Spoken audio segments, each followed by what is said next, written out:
Hi friends, during our last meeting, we started examining the seventh trumpet. We have not ended our study of this text yet. We came up to this notion found in verse 17, stating that from that time God will take hold of his power, which he has been reluctant to use up to now, hoping to call as many as possible of his children to salvation.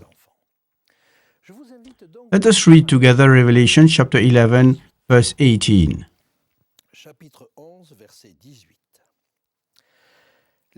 The nations were angry, and your wrath has come, and the time of the dead that should be judged, and that should reward your servants the prophets and the saints, and those who fear your name, small and great, and should destroy those who destroy the earth. The nations were angry. Perhaps they got angry one against another. Yet, it is probable that God's intervention is motivated by the fact that the nations were angry against God's people. We shall see that later in the text. If God's wrath has come, it is because he wants to defend his people. Consequently, the time of wrath is not only simply because God is overtired with evil, but also because his people is under attack.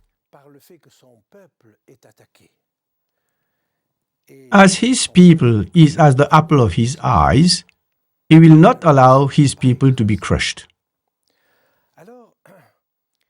So, we learn through the 24 elders that time for judgment has come.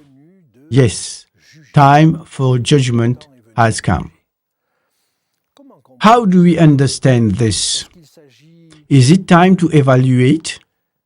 No, that time is already gone, in the past.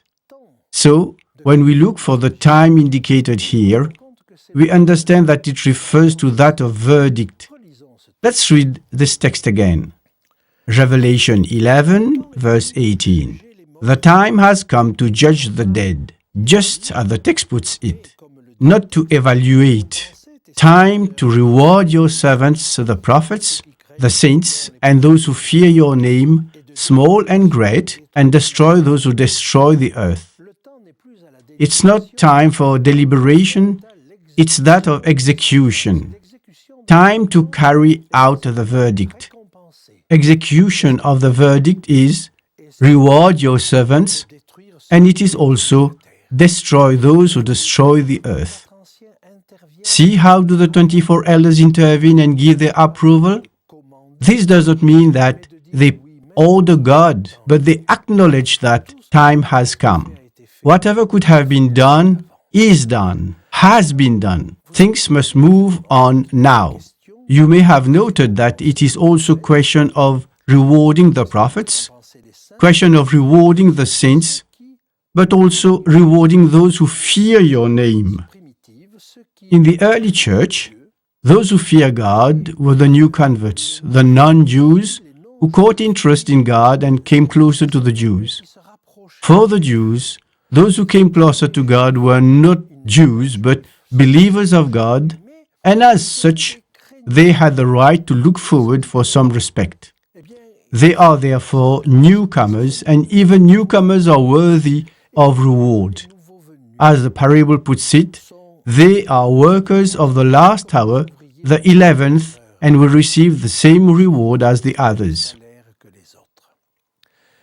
We must not get it wrong when talking about fearing God.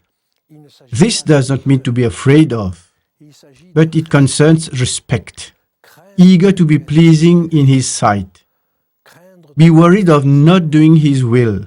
Be worried of not understanding what He expects of us.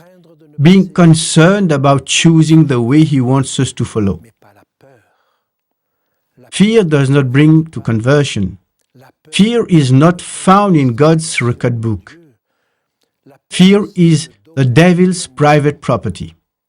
God comforts, but sometimes, yes, sometimes He uses fear to bring us to think, bring us to some understanding, but it is not his favorite tool. What God expects from us is to be respectful. Respect as he himself shows respect to us. Now, I would like us to go to verse 19 together. Revelation chapter 11, verse 19. Then the temple of God was opened in heaven, and the ark of his covenant was seen in his temple, and there were lightnings, noises, thunderings, an earthquake, and great hail. There are here, as you can notice, 5 elements which will be the subject of our study. Lightnings, voices or noises, thunderings, an earthquake, and great hail. Before coming to these, a first element I would like to underline in the text is the open temple. We shall see that when we come to the bowls in chapter 15. There too, the temple is open. But basically, we were at that time at the end of the trumpets and the beginning of the bowls, the very moment when the temple is opened. Temple opened. Revelation 11, end of trumpets. Revelation 15, beginning of the bowls. This means that there is communication between the holy place, where is located the lampstand with its 7 branches, where lies the altar of burnt incense, and the most holy, where stands the ark. That is to say, that if the veil that separates the holy place from the most holy happens to disappear, we shall find ourselves in the very presence of God. Such an episode did happen. I was about to say in the life of Jesus. No, it took place at his death, when he expired, when he cried out with a loud voice. Then the veil of the separation between the holy and the most holy was torn. Matthew chapter 27, verses 50 and 51. The ark was not hidden anymore. The torn veil clearly indicated that the service of the earthly sanctuary was over. All the sacrifices that have been offered in the temple in the past all prefigured the sacrifice of Jesus. Consequently, now that the sacrifice of Jesus has been offered, all other sacrifices were useless, without any sense. Thus, if the torn veil at Christ's death indicated the end of the earthly sanctuary service, therefore here, the fact that we can see through the most holy place or get in there marks the end of the service in the heavenly sanctuary. In fact, now we can face the ark in the open temple. It is the real ark. One must know that in the earthly ark there were 3 things. The manna, that is food. It was a reminder of that manna provided in the desert. That is, in the middle of the desert, where there was nothing to eat, God fed his people. This reminds us that even in the most extreme difficulties, whether it be during these times or in times to come until Jesus comes, God will always be here to feed his people. So much for the manna. Hebrews chapter 10, verses 19 and 20. Then there was Aaron's rod, his crook, the rod which indicates leadership. Those who are on this earth accept God's authority. Refusing this authority means trouble for them. The third element in the ark was the law, the tables on which God wrote his law. It must be understood that at that moment, when the veil stands no more, men find themselves in the presence of God. The veil, as revealed in the book of Hebrews, is Jesus himself. He acted as a kind of screen between man and God's presence. From now on, man finds himself directly in the presence of God, a God who has taken his great power. Man stands in the presence of the law. At this point, I would like to ask this question we read in chapter 6. Who is able to survive? Who can stand before the throne of God? You understand that at that very moment, only those who won victory on all sins will be able to stand. Those who have not won victory will not be able to stand. 1 Thessalonians chapter 5, verses 23-24. I read this verse because you could tell me, this is impossible. What man can win victory over all sins? We are all sinners. Does not the Bible say so? There is none righteous. No, not one. Would you read once more with me in the first epistle to the Thessalonians, chapter 5, verse 23? Now, may the God of peace himself sanctify you completely, and may your whole spirit, soul, and body be preserved blameless at the coming of our Lord Jesus Christ. He who calls you is faithful, who also will do it. It's because we have confidence in the faithfulness of God that we can believe this possible. You see, winning victory over sin is not a requirement of God. It is the promise of God. And not believing is lack of faith. He is the one who will do it because no one can or will be able to do it. On the other hand, remember Revelation 7:14. The ones who washed their robes and made them white in the blood of the Lamb. Man has an active part to play. It is during our lifetime that this can be done. This can be uniquely be done through the blood of the Lamb. It is He who will do it. Let me now come to the 5 elements mentioned here in the text. Voices, lightnings, thunderings, a great earthquake, and great hail. Revelation 11, verse 19. In fact, these 5 elements are related to the very presence of God. It is because we are in His presence that we are witness of all these events. We already witnessed this at Mount Sinai when God dictated His law to Moses. Let's go to the book of Exodus, chapter 19, verses 16 and 18. Exodus 19, 16 to 18.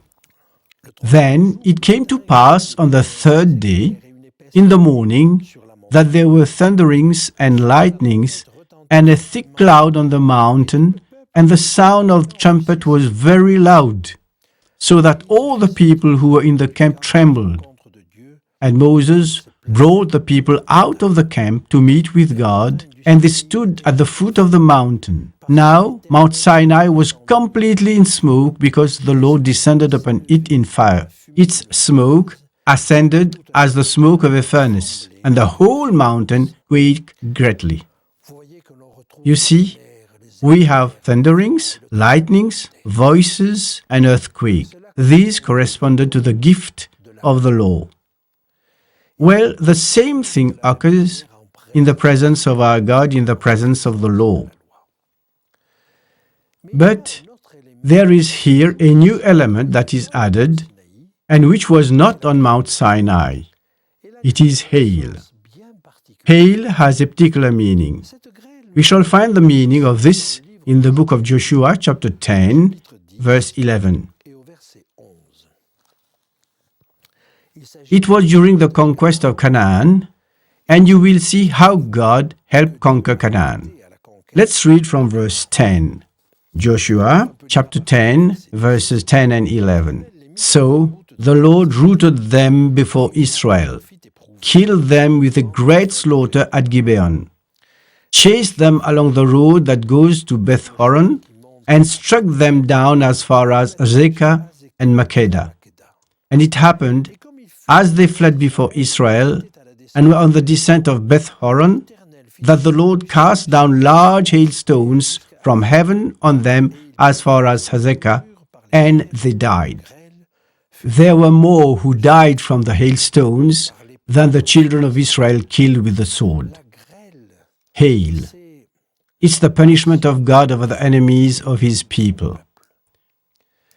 We can read what happens at the seventh bowl. At the seventh bowl, we find exactly these 5 elements we already saw at the sound of the 7 trumpets. Let's read it together. Revelation chapter 16, as from verse 17. Then the 7th angel poured out his bowl into the air, and a loud voice came out of the temple of heaven from the throne, saying, "It is done." And there were noises and thunderings and lightnings, and there was a great earthquake, such a mighty and great earthquake as had not occurred since men were on the earth. Now the great city was divided into 3 parts, and the cities of the nations fell. And great Babylon was remembered before God to give her the cup of the wine of the fierceness of His wrath.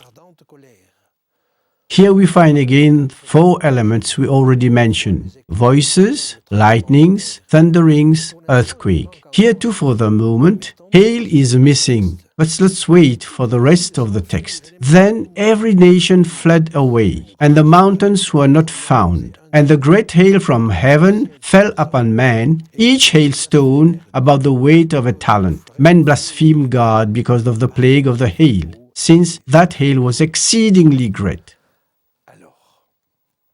So, hail was intended to the enemies of God's people. Time has come now for God to deliver His people. I wish we could read now 2 texts from the book of Habakkuk, the prophet.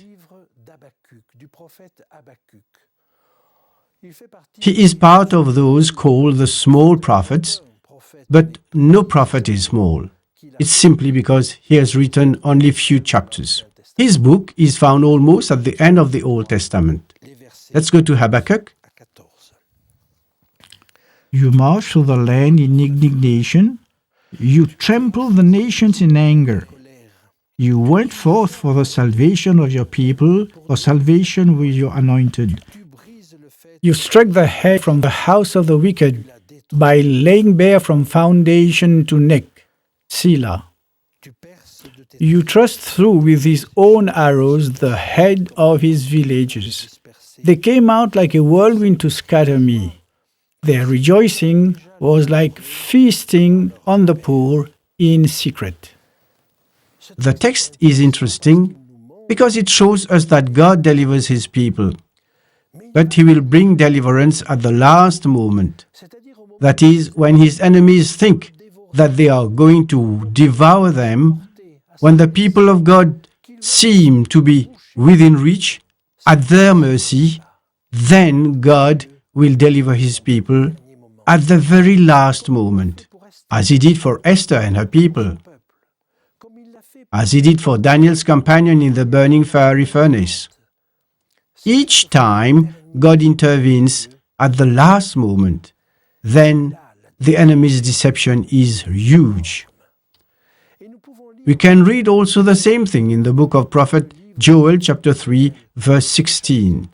Joel 3, 16 and 17. The Lord will also roar from Zion and utter His voice from Jerusalem. The heaven and earth will shake, but the Lord will be a shelter for His people and the strength of the children of Israel. So, you shall know that I am the Lord your God, dwelling in Zion, my holy mountain. Then Jerusalem shall be holy, and no aliens shall ever pass through her again.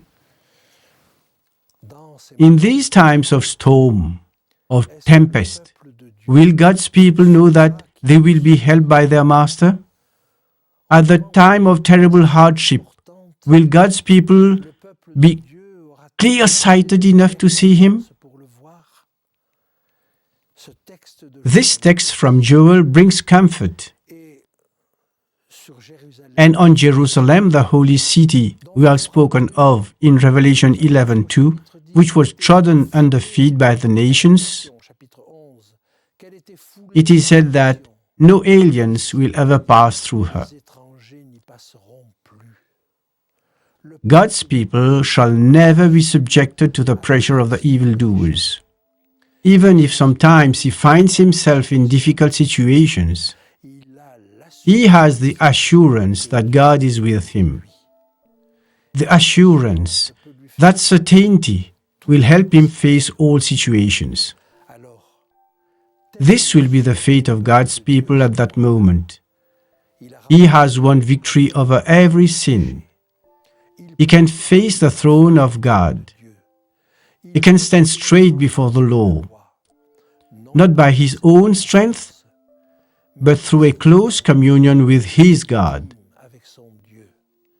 This communion gives him the assurance that he is under God's protection, that God will take care of him, whatever the circumstances he finds himself in. Whatever the adversity, he will never be alone, never abandoned.